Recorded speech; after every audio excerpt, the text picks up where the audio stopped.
Hey, everybody. Another Thursday, another Webflow SEO live stream. And for those who noticed that last week there was none, I'm sorry, but it was family traveling thing happening. And I knew that I will not make it. I was really trying to shoot something prior, but eventually decided not to. Next week, we're also not going to be here and follow Twitter for news on why. But this week, we have somebody really special here. Welcome, Uros. Hey everyone, thank you so much for the invitation here. I could not be more proud with having you here. I think you're one of those agency founders that needs to be here more and more and more. I think you bring like an amazing message, and let me do an intro that I owe you. Okay. Yeah, we'd love to. And then you can jump in and say, no, that's not at all what I am. Okay. Because the way I see you. So let's jump here. Wait, where was I? All right. So for those who don't know, we have Uros today here. And he's, follow him on Twitter. Of course, that's very mandatory. But he's founder at Flow Ninja, a Webflow enterprise partner. And they have a very cool YouTube channel where they punching out a lot of content, and I see a lot of action happening there, and it's really worth following. Be sure to check our section below. There's like links with all that good stuff. So give them a subscribe. That's a mandatory. For those who don't know, they're like a very fun 40 people big Webflow partner and enterprise studio that builds sites and experiences and all that good stuff. And if you check their work, you will see that they built some really big and really amazing projects, which is, I could not be more happy to have him. Sorry, my bad. I could not be more happy to have him here, and that's what's happening. I also know that they do guides, so if you guys want to check out what Flow Ninja has to offer for guides, then check them out. They're both paid and free. There's a lot of good resources that they're punching out. And to sum it all off, they also have Webflow templates that you can buy. Or do you guys have like free templates, or it's only we have some of the like there is Fitness for fitness. That one is free, and like a few more I think that you can clone completely for free. So free templates, not free templates, good stuff, all kinds of good stuff. Did I forget something? Because I think I forgot something. Knowing how big you guys are, I think I forgot something. I kind of feel like this was a pretty big advertisement. Like people are here waiting for us to give them some tips on kind of how to build websites and content. And we're here, go and buy our stuff. I'm the online guru. And like with our courses, you're going to get everything for the fraction of the price. Okay, so as you can see, Uros is very humble. And by the way, hi, Isabel. Hi, Felix. Hi, everybody. If you guys have any questions, like always, go nuts in the comment section below. There's a lot of answers. And for those who are watching this for the first time in their lives, I'm going to do a quick intro to who we are. So we're Content Nest. We're an SEO and content agency for Webflow specifically. We do all sorts of help with different types of when it comes to after the website is published. And of course, I'm Search Historian, so you can follow me on Twitter or just watch videos here every Thursday where we do Webflow SEO and just Webflow related podcasts about all kinds of stuff. And today our topic is, well, before we jump into the topic, so you guys now have an office in US. Can you tell me about that? Because I noticed this while preparing, and I was like, wait, do they? Because I kind of missed that. If that's news, then please do share. Yeah, so I mean, like technically our studio is in-house, like kind of in Serbia, like where we have our kind of hybrid kind of office, like in physical office space. But in order to scale, actually, we're also opening a partnership like office kind of in Emirates, like in Dubai, and like the other one is kind of in the US. But that is more for payment processing, and like there is just one business development person there. So it's not like that our team is actually like in the office, that we have people in the office. It's just because of like business development. Like we have a business development partner in US who's kind of helping us, and also for payment provider kind of help, because in Serbia we don't have Stripe, and like it's a breeze to make sure that clients can pay with a credit card and just proceed with the payment like the moment when the invoice is kind of sent over. So it's more about that. Like it looks all fancy, but yeah, that's the whole reason I guess behind it. Okay, not having Stripe sounds like not the best. Not the ideal way, yeah. Yeah. All right. So, okay. So I had this question, but actually, our topic today is return on investment first website design, or just ROI first web design. And yeah, and before we jump into that, I have a secret thing prepared for you. Oh, Yeah. This is a new thing I was trying to figure out. I thought you're the perfect guy to try this with the first time. So before we jump into the topic, I have a few images prepared, and I just want to do a lightning round where you just say first thing that pops into your mind. Okay? okay, sure. Let's do this. So I delete it. Okay? All right. Tell me. Stock photography websites, templates, WordPress. Okay, I thought you're gonna go with something more specific, because I think you're now in dealing a lot with these guys. Oh yeah, that's because we're building an office. Like, okay, when you see those images, in Serbia, builders are not that fancy. So like, if you showcase me an image of like with a big bottle of beer or something like that, and people easily working, I would be probably reminded of. So I didn't go all the way, Eastern European on this. Yeah. Okay. This is too fancy for us. So like, I wish they were as organized as this. So what's happening? Tell us a little bit about what your struggles are, and then we definitely jump into the topic. So share what you're doing, what's happening, what's gonna be there, what's our struggles, all the story time. Yeah, so I feel like even though I'm young and I'm kind of technically coming into this remote kind of work, and like everybody's remote, I should be the one pursuing, like, we have an agency, we're never going to have an office. But I feel like for me, like, the bigger purpose is not like generating revenue. For me, the biggest purpose is like having the impact on the community, and also kind of building something bigger than myself. And for that, I feel like you actually need to meet people in person. You need to have a physical place where people come up. So that's where my idea to create a pretty big kind of like office space / hub where our team is going to be working, and where everybody from Europe is actually going to be able to come and kind of meet with our team, meet with other people who are going to be coming there. Hopefully, we're going to be scheduling some kind of meetups in person into our office space. So that's where we got like around 800 square meters. I'm not sure in feet, like if somebody from US is coming on, kind of how does that convert? Kind of pretty big space that we're creating. That's big in square feet. Yeah, that's big in square feet. That we're kind of creating to have like 100 seats for people to sit down, work, have meetings, kind of collaborate, meet everybody in person, and that we can actually have some fun memories. Because I love work, but like additionally next to work, you need to have like a lot of fun memories and a lot of fun things that are going to happen in the meantime. And like I feel like our Flow Ninja Hub is going to be the place where many of those things happen.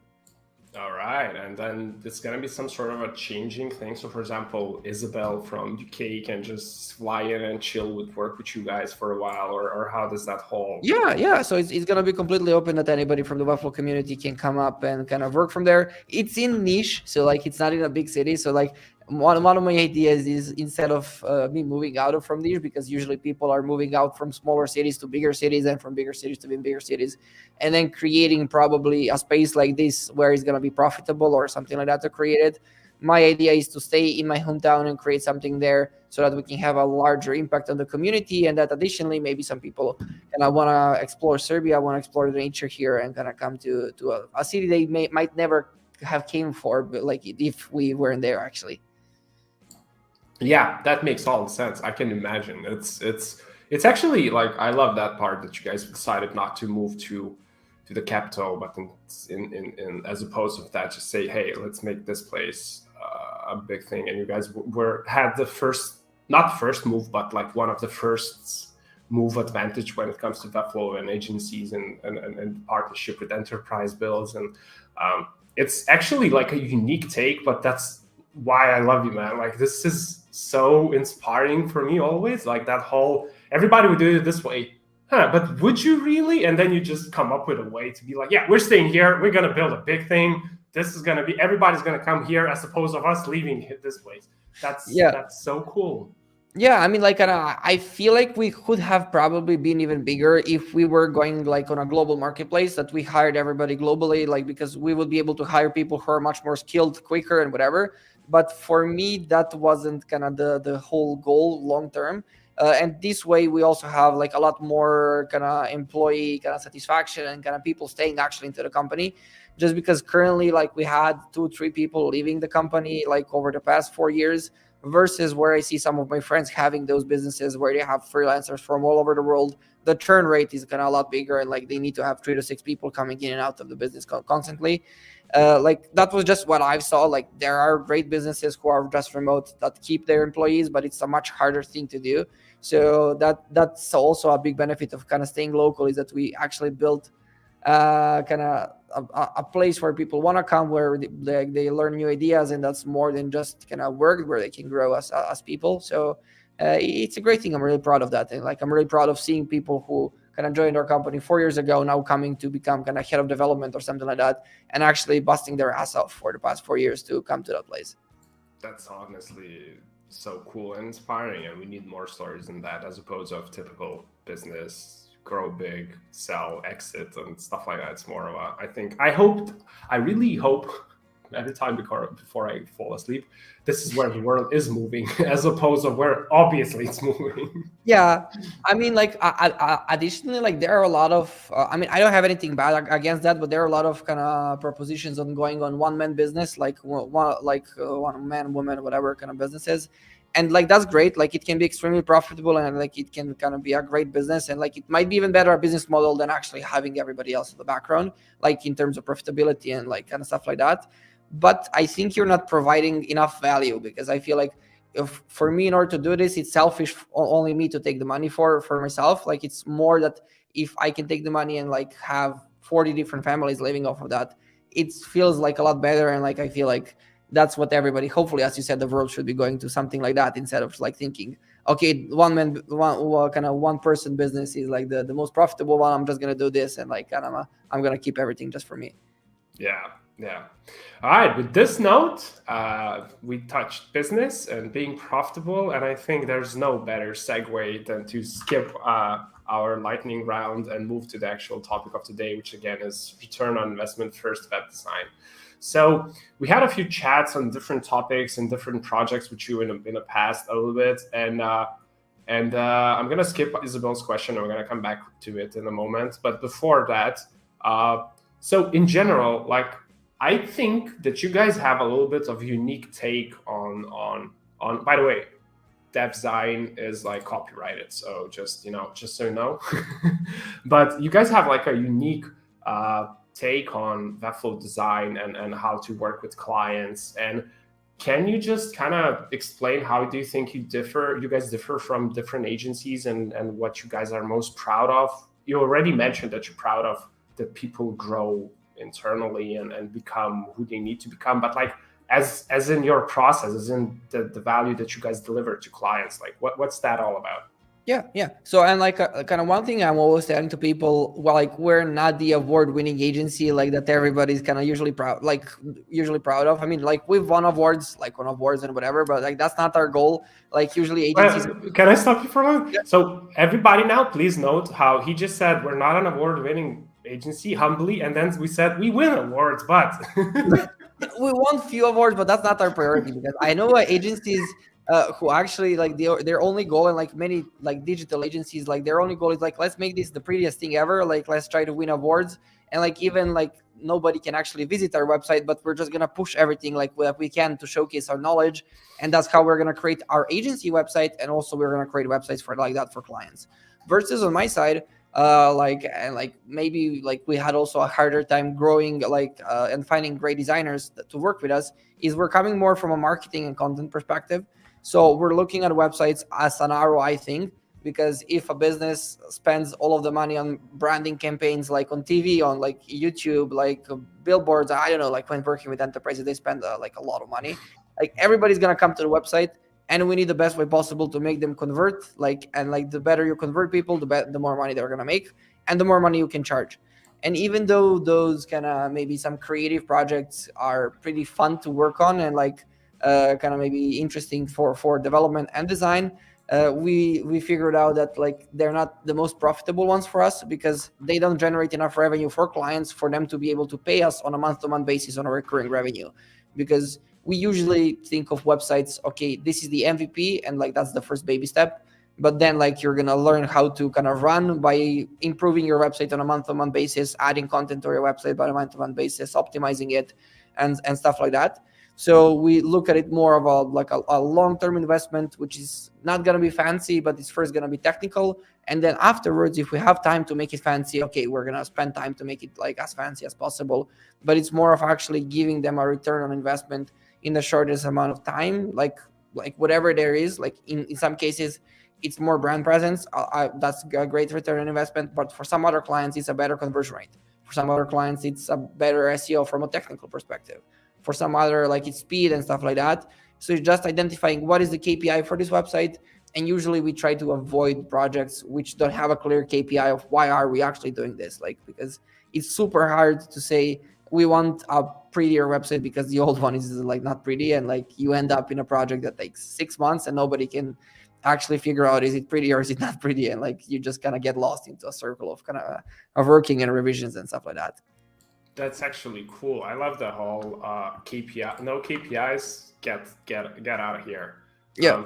Honestly, that's an interesting take. Like you guys expect that, then I would assume, listening to you, that you guys expect that your client is aware of what needs to be done after the website is online, as opposed of them just, as you say, like needing a new business card, which is a more beautiful business card than it was before.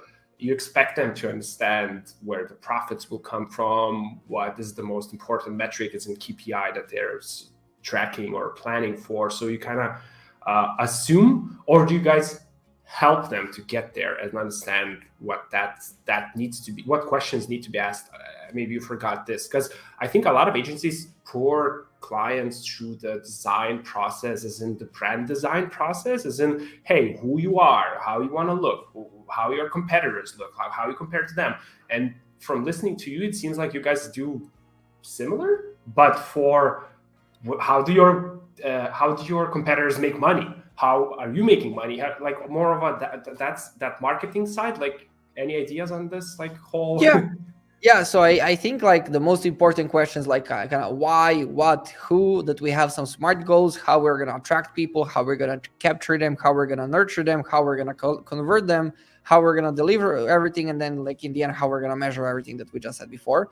So like by answering those questions, you can have an interesting kind of line of all of the questions you need to answer, and like, is the website going to be a successful project or like not really in the end?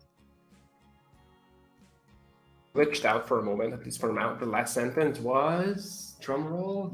Yeah, so like in terms of kind of what, why, who's like, why are we building the website? What products are you kind of offering to the market? Who are you offering that to? Which are going to be the smart goals which can be measured? So, because sometimes people say we want better brand presence, but like what is that? But like if you say it in a way that we want people who come to our website to understand what we're doing and to actually know that they need to apply for a job, that's a more realistic KPI to set than just general brand presence, but like making sure that it's a smart goal.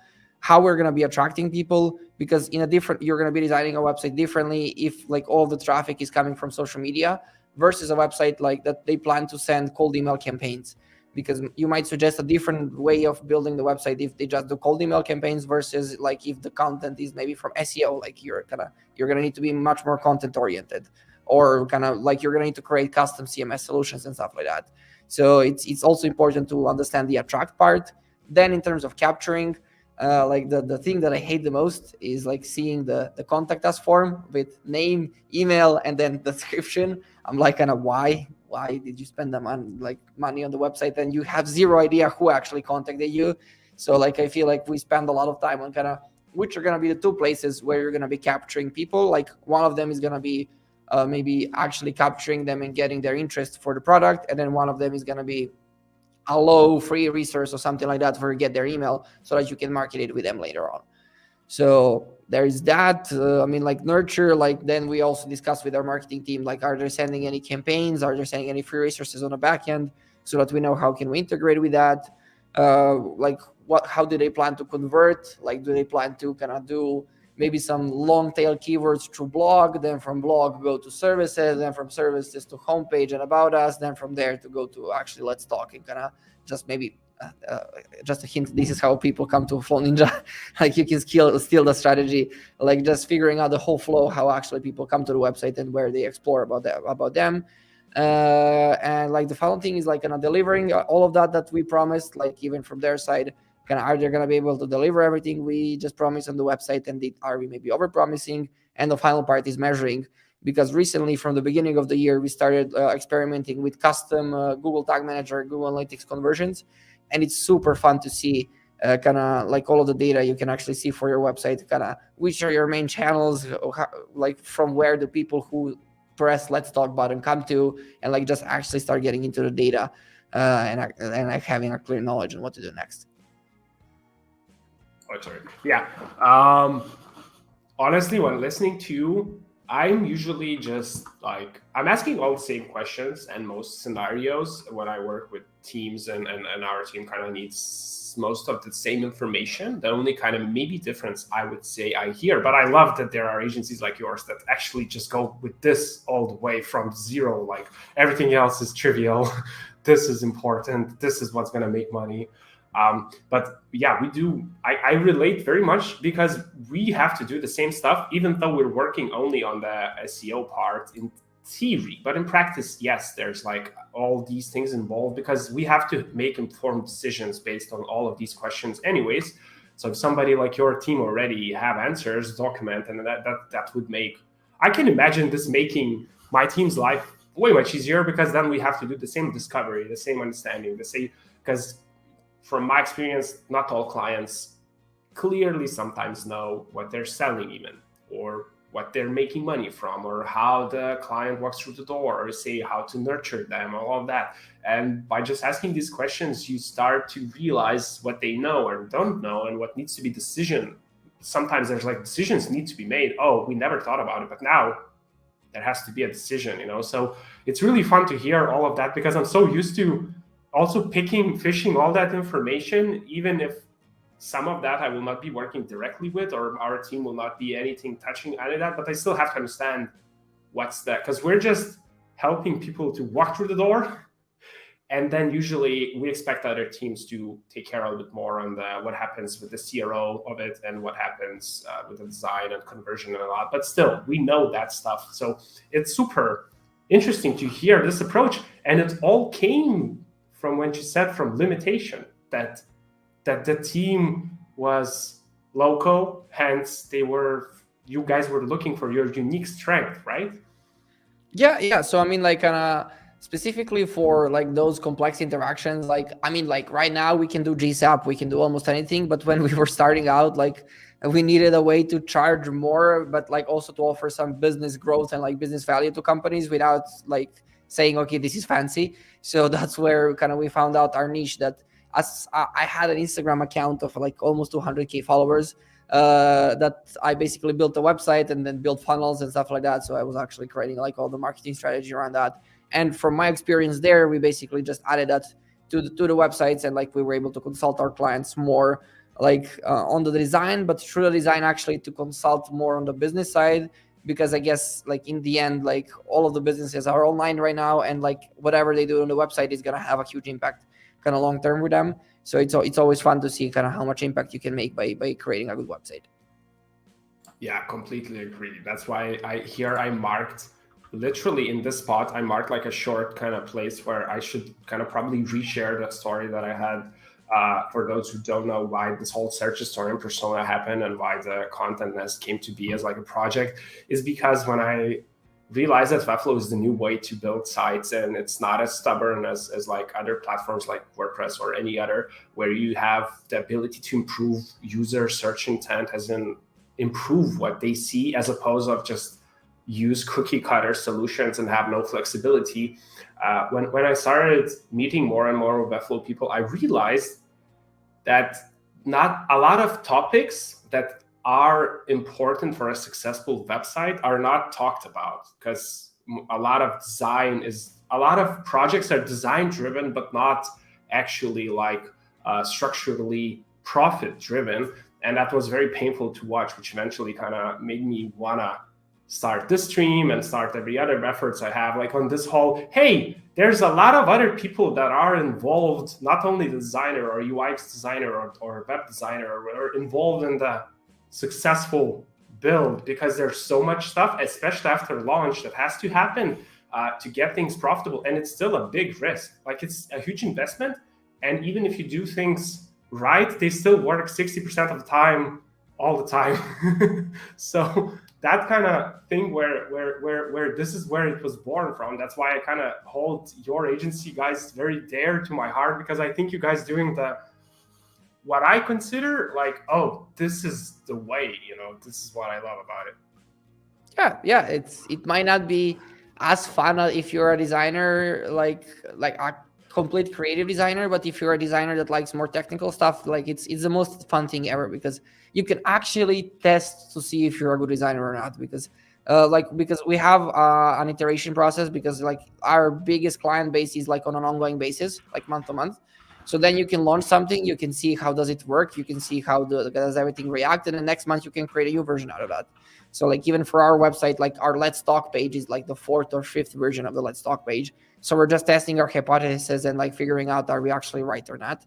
So just because of that, it's super fun to see kind of how good are we, and like is everything that we're kind of usually testing actually kind of like in the real world scenario actually happening, and not that you lose. Usually big projects lose 6 months of designing, they go live and nobody actually looks at them like the next 6 months until they do another redesign because they have another hypothesis. For me, it's more of like an ongoing process to constantly test and iterate. You might mess up some things on the website when you're constantly changing things, which I found the hard way, but it's a good thing to actually change things and kind of get results. Okay, so this is a great segue of what you just said. Test if you're a good designer or not. I heard you guys, the way at least you explained it to me one time, you guys have this kind of what you say half a year designer onboarding experience, where you kind of sometimes you need to reevaluate and reteach people how to think about certain things if they come from certain backgrounds. Am I correct with stating this, or am I made some sort of logical mistake? Because this is like a sensitive subject. We have to touch it the right way. No worries. Yeah. So I mean, technically, we have like for development, like because we have a Webflow development and Webflow and like a design team. So like those are two completely different things. And because I see like designers want to get into the nitty gritty stuff and then get into analytics and like get into the small details, versus developers who just want to make sure and like learn the best and greatest of development. So first is like technically we have two different departments, design and development. Designers don't work in Webflow people don't work in design. And like right now, we usually took a lot of people from front end to Webflow, so that allowed us to start working with complex APIs, JS, and like many other things that we weren't able to do before. But yeah, like on both sides, the onboarding process is usually like around 6 months. On the development side, to learn everything about Webflow, then to learn like how you can use JS in Webflow, to superpower it and like to use it to like a lot more kind of things. And then in terms of design, like everything people learn, maybe like if they went to the design school or whatever, it doesn't actually mean like on the internet that it's the same. So we're usually kind of having like a short kind of course on kind of, you do this because of this, you do this because of this, and like that's usually how we do it because it gives results. And like I guess I don't come from I dropped out of high school. I mean, I dropped out of university, so I don't have maybe the technical knowledge. So it's sometimes hard to pursue somebody and say, okay, this is gonna work for this client, but but I don't have any case studies to kind of say or books to say that why it's gonna work, because it just works, and like it's just from experience that it works. So yeah, it's sometimes like a little bit tricky to kind of get into that, like you should make it like this or like that. But it's all experience based, so they trust you on that, right? Yeah. I mean, like we've been doing it for a while. I mean, like in Webflow, I'm in Webflow since 2015. And like some like pretty big clients are continuing to work with us for the past 4 years. So I can say that we're doing something good, I guess. Okay, and then let's jump to the next question. So people work with you for years. That means you guys have very good ways to measure website success. And how do you measure, especially before? So probably we're going to answer how you measure afterwards, but how do you plan before for that return on investment to be positive. So there's two-part question. How do you guys measure afterwards? But in the beginning, how do you guys plan also the whole, okay, so if we do this, there's bigger chance that this is going to be a positive return on investment. How does that process look in your team, guys? Yeah, so like first thing is like I think you should be careful like really like with the ROI. Like we never have ROI like in the contract or anything similar to that, so that's not something that you have directly kind of connected to the work you're doing. But on the other side, we do have KPIs that like kind of like we're always tracking, like from the first sales call to when the website was live, that if you ask something that is pretty important for the client, that when you basically finish the website, that you can ask them and say, okay, after actually having the visitors for the past month and actually seeing the data for the past month, is this true? Then like you can get access to the Google Analytics, you can get access to Google Tag Manager, you can get access to Google Search Console, and actually see like is everything kind of going into the direction you want it to, or you need to continue making more improvements and more tests for the website. And like I guess the biggest KPI for us is like if the clients just continue paying us, like they like, because we're like, I guess currently we're more on the more expensive side, they're getting a great investment, because we've seen that when the website is just made, maybe like few of the websites that we actually made for awards, let's say that one awards, like we see that they are just a business cards, that they're not providing enough revenue backwards. So that's where clients don't want to actually invent more money on an ongoing basis. It's a one-off project, they like won an award, they showcase it and whatever, but they don't want to continuously kind of like put money inside of it, versus like the projects we're doing that are more profitable for us and like also for clients, where we have engagements for the 3-4 years, where like we can actually see, okay, maybe for an enterprise they had 5 developers working on a project, now they hand it off to us. First of all, they saved like, let's say 60%, even though kind of like Webflow is not cheap. I would say like I like that statement with Webflow. It's like it's a great tool, and like it can be expensive, but still it's like 5 times cheaper than their alternative. So it all depends on the client to client, I guess, in the end. Yeah, that whole thing with Webflow pricing is, I'm still shocked that our people are saying this is expensive, because then I don't think you ever work with an old school platform and actually build anything profitable with that. Because if you would ever check out how a profitable site, what are the costs of a profitable website on, I don't know, on WordPress or whatever, it's like, I don't know, 5-10 times cheaper ish.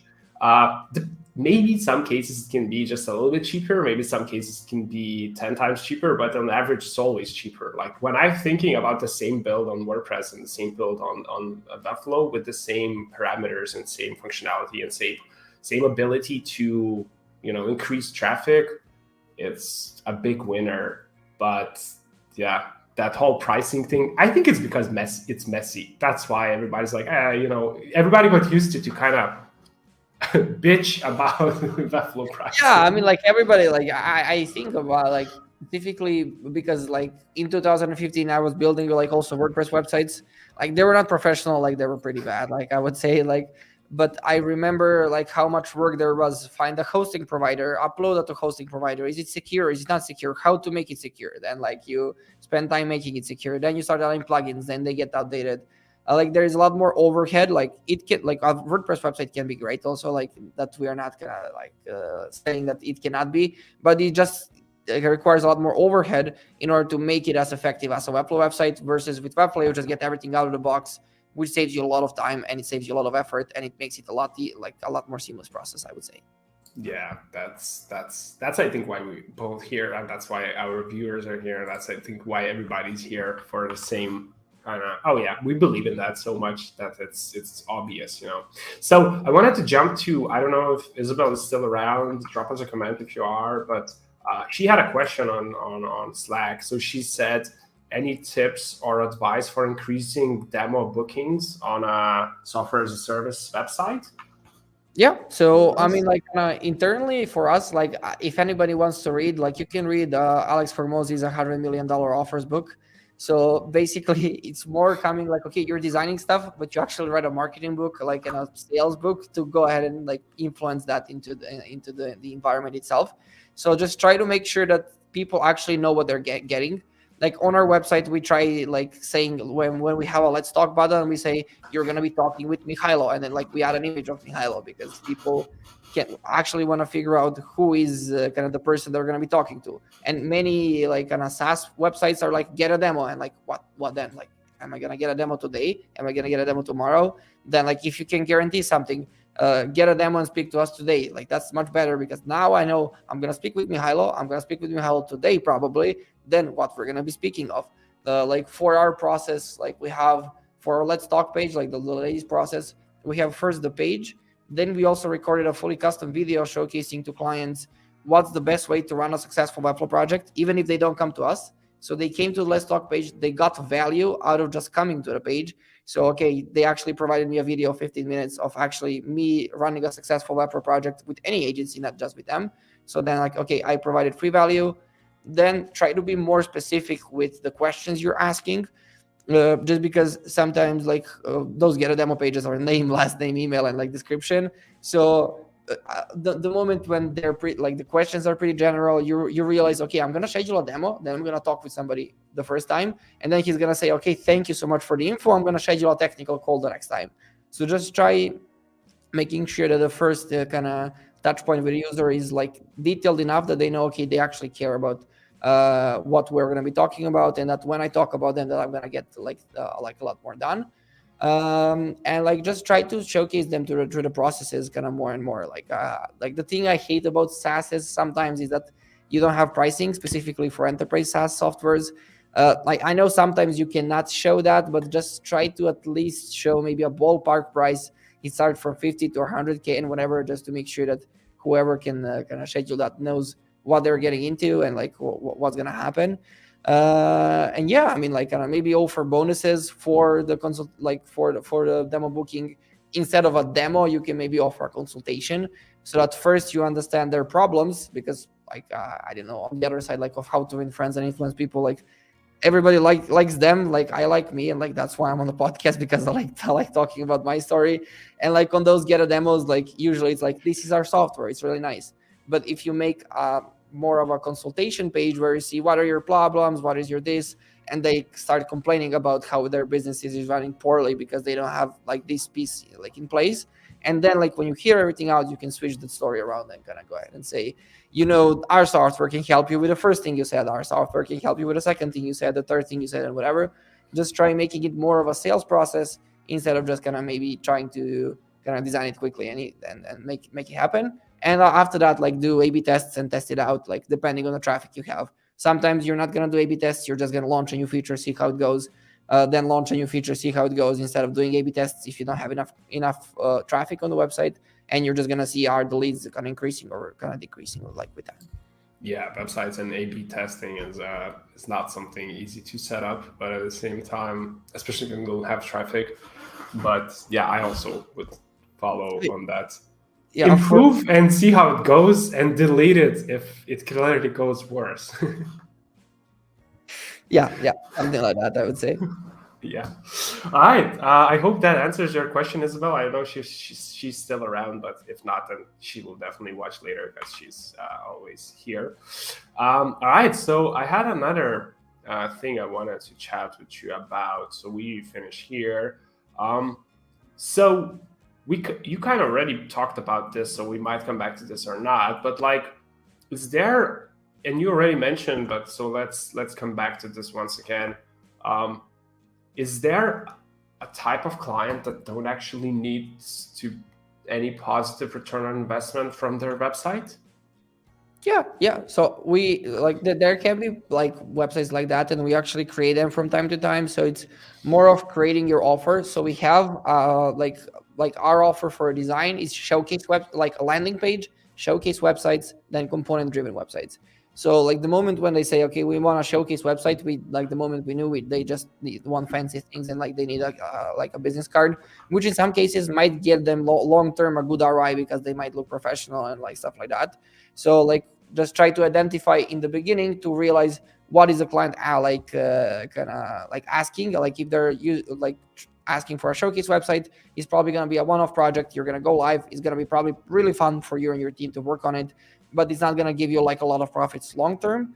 versus like clients which are bigger, where it might makes a lot more sense to build websites more component driven, because you're going to be building 60 pages and like it's going to be saving you like a lot of effort and time in actually in revisions. If you have components you can reuse on those 60 pages instead of actually creating a new component every single time for every single page.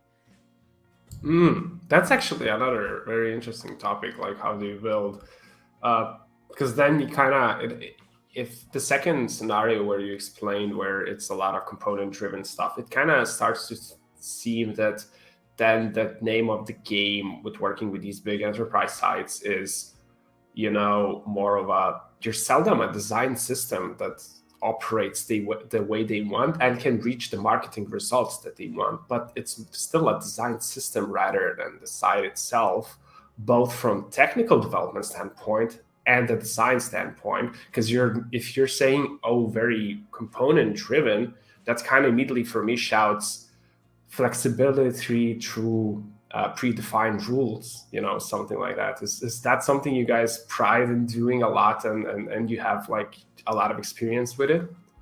Yeah. So I mean, like for example, like I don't know, like for Upwork, like pages are like built out of micro kind of design systems. Like you have some micro components that kind of are set out, and like you're never changing that, and that makes the process of pushing out pages that much easier. So like there can be a week where we push out 5 landing pages for a big enterprise, and like because this is the hero, this is this, and for every page you might have 2 new components. It's not like you're just like building pages out of components, but like you just kind of figure out, okay, actually right now I just need content. Like content is important. It's not like that design is kind of the blocker, even though it's sometimes fun, but it's also a pretty key point to see, okay, when can I have fun, but when do I need to do work that's actually impactful, that can make like an impact in the end. Yeah, impact. I love that. That focus on just like what makes the most value soonest with least amount of energy, and kind of that mindset.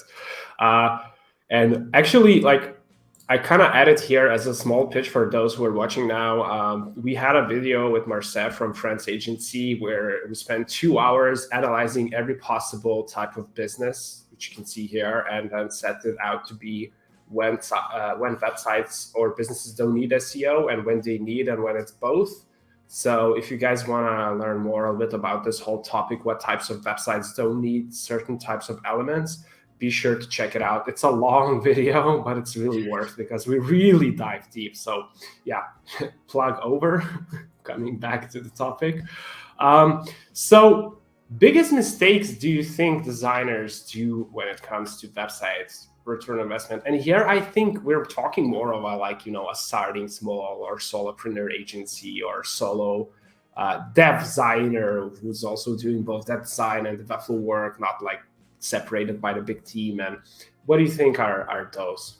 Yeah, so I remember talking with one of my friends who has a pretty big agency when I was at that stage, and like I always wanted to deliver 150%, even though the client actually maybe didn't need those 150% delivered. So I was making projects which could have been profitable for us as an agency, unprofitable by not going the extra mile, because I'm always gonna like forcing, okay, we need to go the extra mile, we need to deliver more than we discuss with the client, but just trying to deliver even something that the client is not wanting to, but like pushing like, okay, we're gonna make this fancy, we're gonna make this fancy, we're gonna make this fancy, we do all that, and then the client is like, you know what, everything like that, we were at the point like 3 weeks ago where everything was not as fancy as it is currently. Can we go back to that point? So maybe just try to identify what are the client needs, and kind of realize, I guess, in the end we're in a service-based business, so sometimes we're gonna need to change things in order to make it work for the client or for their industry, like because they know their business.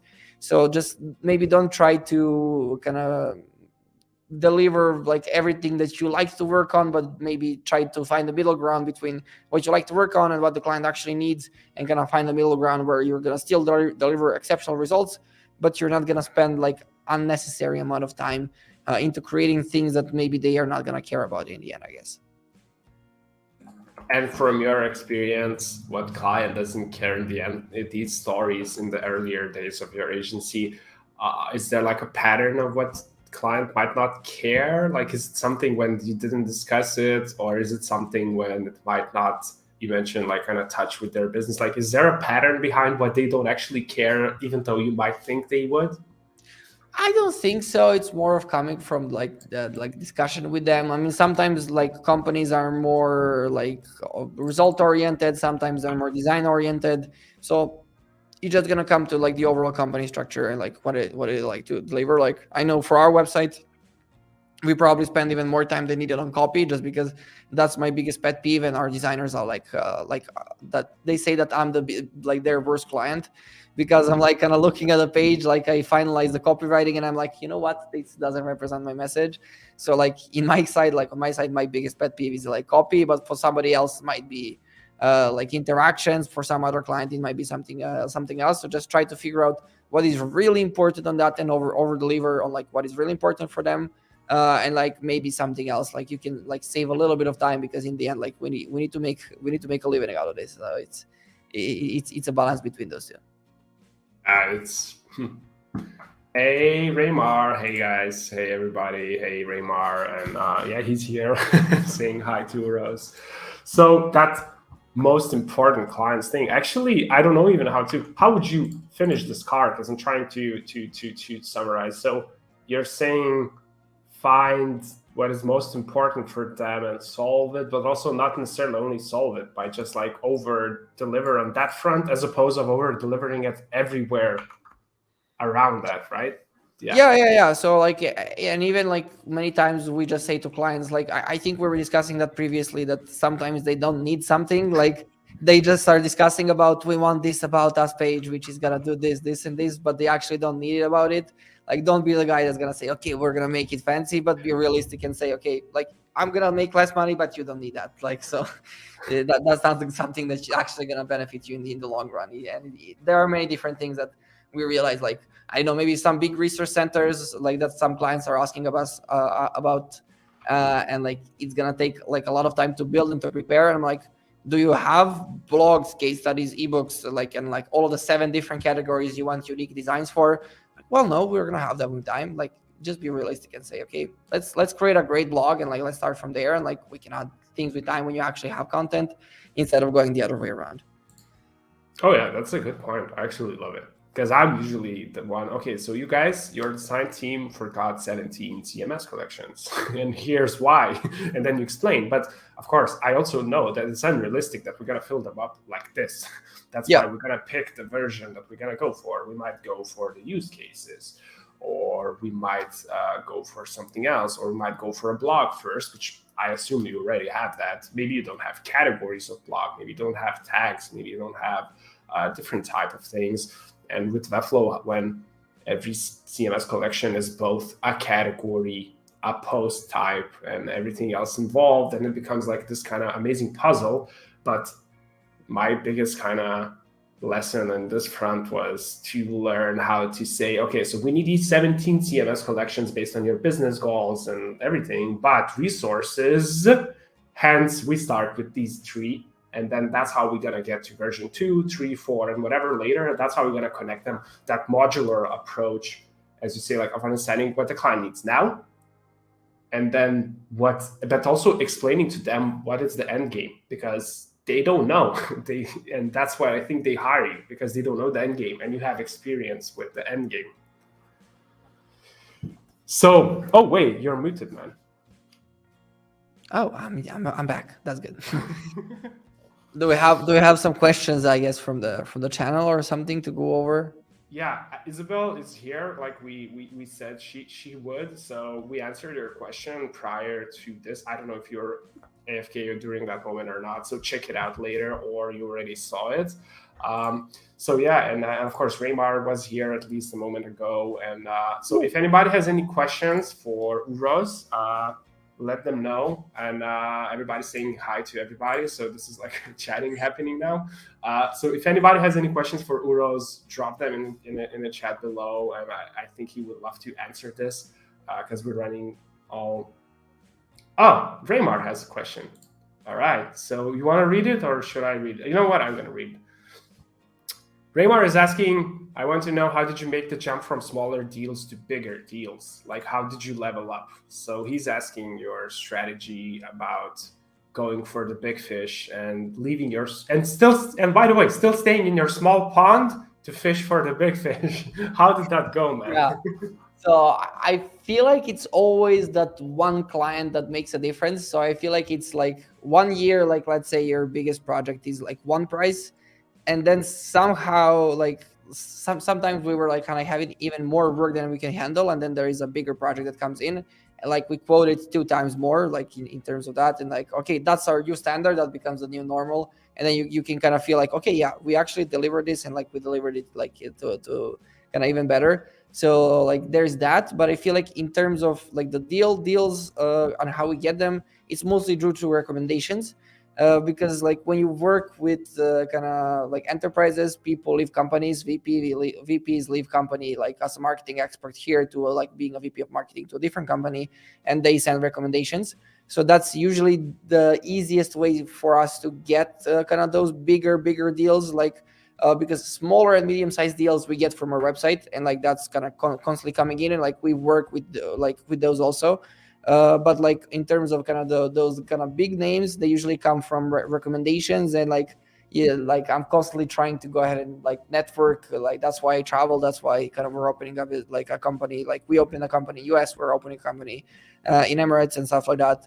Just try to have like the most amount of people in your network, because even if they come, but you know somebody that worked there or whatever, you can say, hey Joe, can you go ahead and kind of recommend me here? They recommend you, and they don't think about it then, like at all, when they need to kind of work with you in the end, I guess.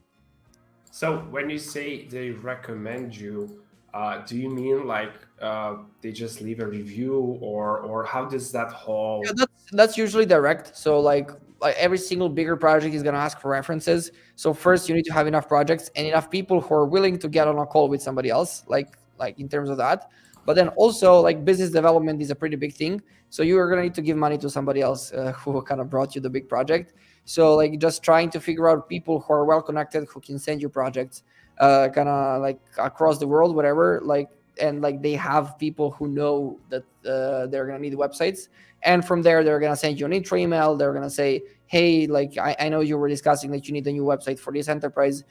They're great guys, like you should work with them, and that opens a lot more doors. Like it removes the RFP process, it removes like a lot of headaches kind of from the whole process. So like that's the way we get the biggest clients like in the end. Yeah, you're muted. Yeah. Yeah. Okay. All right. That's actually, it's obvious and not obvious at the same time, because I think it works for small, but also in the big leagues, it's the same game. It's just different game. Yeah, So but yeah, there is a way to actually get that. Like, I mean, usually I don't like usually agency selling. Okay, we get those big leads from recommendations. That's not like, and like there is no clear way of how you can get those big leads from recommendations. But from my side, it was usually working full-time roles, because I had 3 full-time roles before like I opened up the agency. So like you can know people from different roles, kind of, and like start kind of hanging out with them and whatever. And like with time, like they're gonna start recommending you and kind of coming back to you for more work. all right.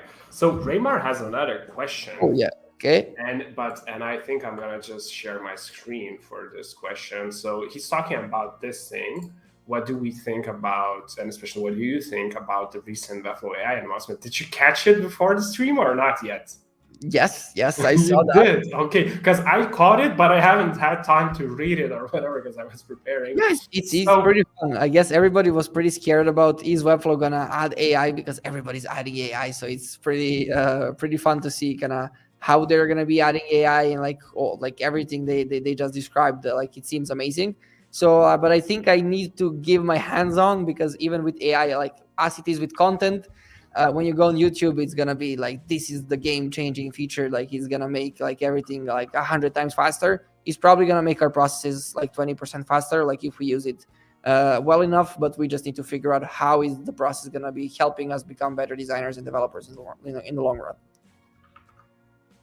Yeah, I'm just gonna I figured out, I checked it out before the stream a little bit, but just like real quick. But I completely agree with this part. I started using AI for content, and I get paid for content, and my team is content driven, and we do content driven SEO.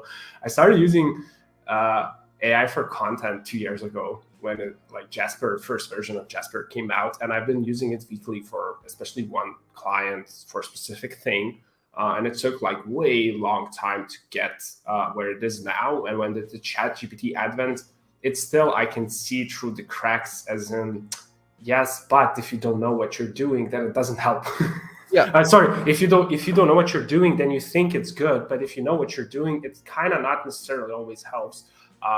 And I have a lot of people in my network that feel the same way. It's like, well, I spent so much time fact checking this 2,000 word blog post that I could have just written it, as opposed of now still doing that. So I think the struggle with AI currently is everywhere the same. Doesn't matter if it's Webflow or whatever. It's gonna be as you said, the process, okay, but how we not fall fool for the easy and fast, as opposed of doing the right thing, because that's I think what's gonna be the hard thing.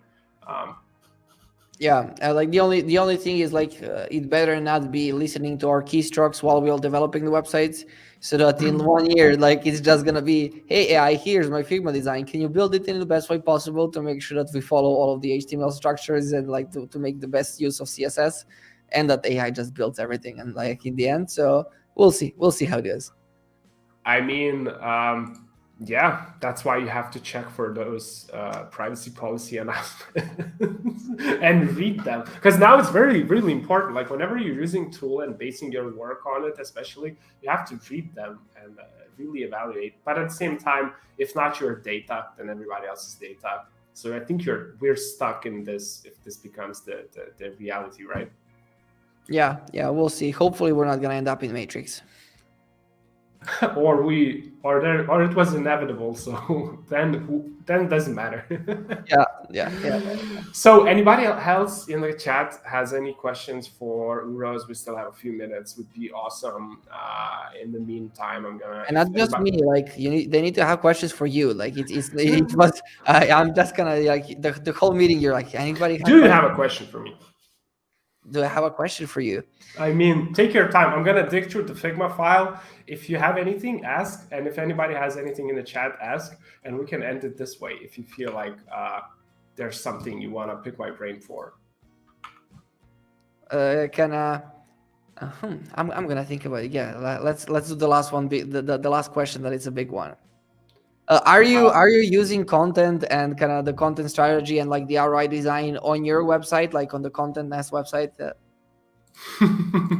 Sorry, no.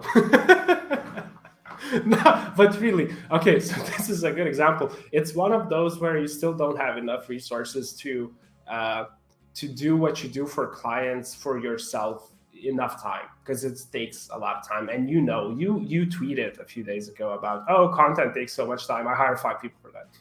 And I know the struggle. That's why in the beginning, by the way, you're muted just in case.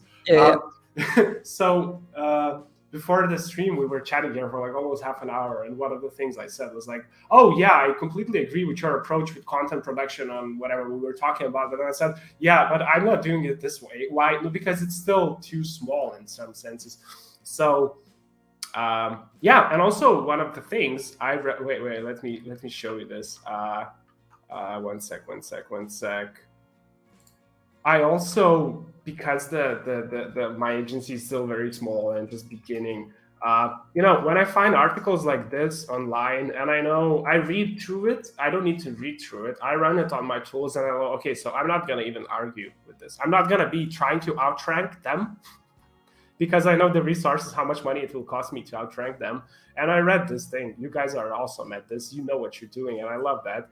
But in theory, I should be the one outranking this article, and you're in position, whatever, in the first page for sure, probably position 1, I think, but I don't do it yet. So the answer, it's we have in my native tongue saying shoemaker without shoes, because there's no time. So this is roughly the story. Yeah, I understand you completely. I mean, we were until we came to a pretty big chunk of people, we were similar, because I was always kind of clients coming to our website, I'm kind of grabbing my head, and even right now we're gonna be releasing a new homepage. This one was built in 2019, So it was the first homepage we ever launched, and like we haven't changed it much. Like we're constantly making changes to copy, to images, like to sections here and there, but like the overall like kind of complete restructuring on a homepage hasn't been done because it's ranking so well. So like the first thing is like, don't touch it if it ain't broken. Like it's like doing pretty great at ranking. But yeah, we're in a similar shoes like until recently. So it's just an encouragement to start doing it as soon as possible, I guess. Yeah, I mean, you have to have plenty of work first, but at the same time, you also have to move to the spot where you can secure time outside of your clients to be like, okay, so and you treat this the same. If you treat this the same as your clients, then and I would, and I think you guys did the same. That's why the postpone is, because it takes the same amount of time as for your clients, but here you're not making profits, but you're investing in yourself in the future. So it's not that it's not planned. It's not that I don't do some basics. It's not that I didn't set up like proper infrastructures the way I would do for my clients, but I did it in the way when my clients would not have any resources. Yeah. Like they would be like, hey man, do you have 2 hours for this? No, okay, let me try to get best results in a few hours, you know? Yeah, it takes a lot of time. It takes a lot of time to write an article and like just to provide feedback and to make it that it makes sense and that you can actually provide value. Like even with our content, I'm not happy with all of the blogs because sometimes they're too general, but it takes a lot of time to make them specific and to give everything that you actually want to give in the end. So yeah, it's a process. Yeah. All right. If anybody has any last questions for Uros, let's go for it. Otherwise, we just jump to another hour. This was awesome. We still have a few questions on board we can look into real quick. And the thing was, the last two I had, honestly, I'm very interested with this for as one of the closing ones. Like, do you guys have any other projects that you run or websites or I don't know, digital products or something like, because I imagine running a content team forces you to come up with ways to also make non-client work, as in, oh, our team is working as a side project and we're gonna start making, I don't know, ads revenue or selling a digital product or whatever, just because this kind of stabilizes the agency. And I'm always thinking about that. So I'm really personally actually interested. Like, do you guys ever thought about it? Or have anything running? You don't need to disclose too much if you have. Coming soon to your doorstep. I mean, like that's the first reason we released the guide series. I mean, like, because like me personally, I like courses. So that's like I name them guides more because it's just a showcase of our process. Like, for example, because we use the Figma to Webflow plugin a lot. And then we wanted to record the Figma to Webflow process first for our team. I like that how they're going to be using it, and then okay, let's make it like the production quality to step it up a notch and to make sure that like we can distribute this with people. So this is like our first kind of attempt in that side that we can pay our team like a lot more, because like right now it's for content, like for our internal like agency, it's like okay, it's reached the ceiling, like we cannot spend more money than this because we need to have a direct return on investment with our website. So that's why we're trying to make some revenues outside of just client work on our website, kind of in the long run, like by leveraging content, by leveraging like kind of our marketing team in general. And then in the long run, I mean, like kind of my overall idea is kind of one of the friends like from the Balkan region that I've met. He has his agency and he has his own agency's VC fund. And basically, they just said, okay, we're really good, and because we're really good, we create our own products for clients. And he's in a position right now that they make more money from their own products than they were making with kind of working on products with clients. So that's the long-term mission, but like it takes time and it takes resources, as you said. So like that's still on the idea board, and we'll see kind of when's going to be the time that we actually release that and start implementing the strategy that we launch, like either a SaaS tool for Webflow or like some other kind of platforms that we're sure of that kind of we will be able to contribute like with all the knowledge in terms of design, development, content, marketing, SEO, and like everything combining into a single place.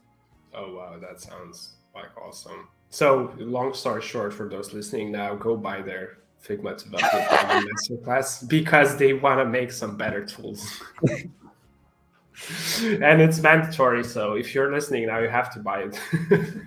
Like I tried like not making it salesy, like because in the FAQ it says that we're not guaranteeing any money and yet you're not gonna become a multimillionaire. Like, can you to the first question? Like that was my where was it? Yeah, a little bit more. Wait, still. a little bit more. In the FAQ, what do you mean by you say you don't guarantee a 7-figure income? Wait, so since starting in 2015, we listened to many courses, but we haven't found a single course that can guarantee professional success. That's why we don't offer traditional get-rich guarantees to make pushy offers. Our guides offer a unique view on how we do things at Flow Ninja. This can help you earn more and speed up your workflow. However, success ultimately depends on a combination of personal skills, marketing, sales, and more. Did you write this? Me with our copywriter. Okay, because I can taste your writing style, but at the same time, I see it's a little bit edited. So it's kind of interesting to read when I read to myself and I hear you talking.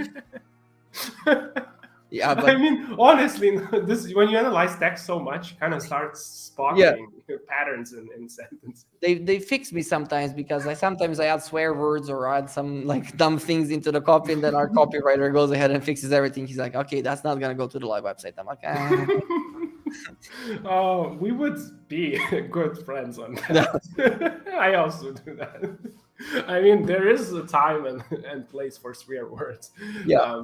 But you have to have friends that fix you when you go overboard. That's also true. So it's good to have somebody professional coming in. Yeah. So if no questions from the crowd, I think I'm not going to waste any more of your time. This was awesome. You want to end this off with any type of pitch or just idea or whatever? By the way, just a reminder, our topic today was return on investment design. And we were talking about that if you want to go big, which Uros showed that you can, you have to also be thinking about some other stuff rather than just how beautiful and things are, but also start focusing on how actually clients will need to use the site and how will they make money with it. And every kind of hour or minute you spend and every dollar you charge your clients have to be recouped somewhere to make this experience for your client a positive return on investment. And with websites and internet and everything moving so fast, this is so hard and becomes more and more expensive, and even that's why we don't promise results as agencies.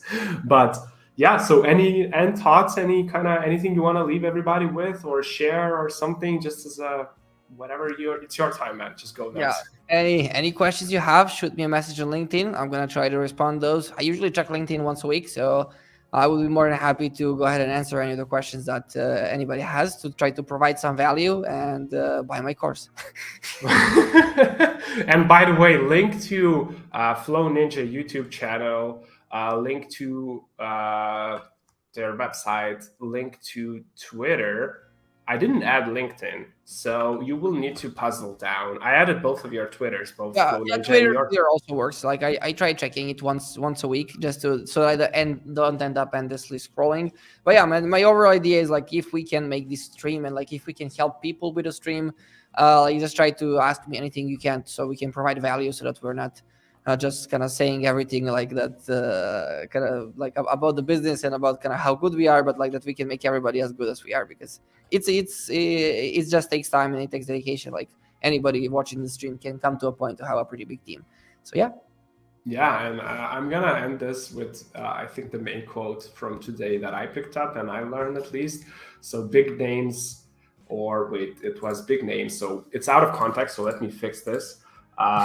So let's name, all right, I fixed it. So great projects come from recommendations. Keep that in mind. Uros says it works even if you go big. So not only at a small scale, but also works at a big scale, which is the biggest tip I picked up from him today.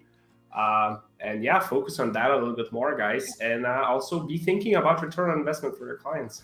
Yeah, and on that side, like also like one interesting like anecdote that I heard, like one of the guys that runs an agency here, the way he gets recommendations is he finds somebody from the Balkan region working in an enterprise so that they can speak the same language. He goes to him, he says, hey, you work for this big enterprise, whatever, blah, this and this. Can you push me into work for you? I'm gonna give you 10%. And then if he's like enough higher up, like because they're from the same like country, they're gonna be okay, great, we love each other, like let's do business together, and like he's gonna be the one pushing the offering. So like there can be ways like that to also get pretty big projects, so it can be fun. Yeah, and on this, I'm gonna add a shameless plug. If you are a Webflow developer designer, go to contentnest.co, and there's an affiliate link button here. And we also do the same thing with clients that already have a website, and we just run their content operations and stuff like that. Shameless plug time over, and thanks a lot, Uros, for coming. This was awesome. Really happy we had this chat. I think we could subdivide this into smaller pieces and easily have another hour with more, especially with more specific stuff, like actually trying to analyze specific sites. Or this is like I love the question about kind of increasing the get a demo kind of conversion rates. That was a great question. So like more questions like that would be like really fun to answer. Thanks, that means a lot. I honestly started this whole thing because of that kind of questions. It's hard to find professionals with different experiences and find them, meet them at their own level, as in what we can learn from Uros. The other week we had somebody, Jay, talking about conversion rate optimization, and that video is amazing also because you see people like you or he or others that I'm trying to get here are like blooming with this some sort of specific unique view towards like Webflow and websites and clients and whatever. And I think that's where this idea of the stream kind of came to be, is like, hey, there's more to running websites than just winning awards. Let's chat about those things. Yeah, completely agree. Thank you so much for the invitation. I'll be more than happy to be a guest on like any of the upcoming podcasts. If you have an empty room or like whatever, sometimes I know how hard it can be to fill this up, and we'll be talking more then, I guess. Oh man, Uros, thanks being for here. Thanks everybody for listening. Thanks for those who will be listening later, because it's quite early in the States now, and I know a lot of people pick this up later in the evening. And this is gonna be it for today. We had Uros for Flow Ninja. If you're just catching this right now, this is definitely a one you have to rewind and rewatch from start. There's a lot of knowledge, and you can tell that Uros knows a lot of things and done a lot of great stuff in his life. So this was really awesome.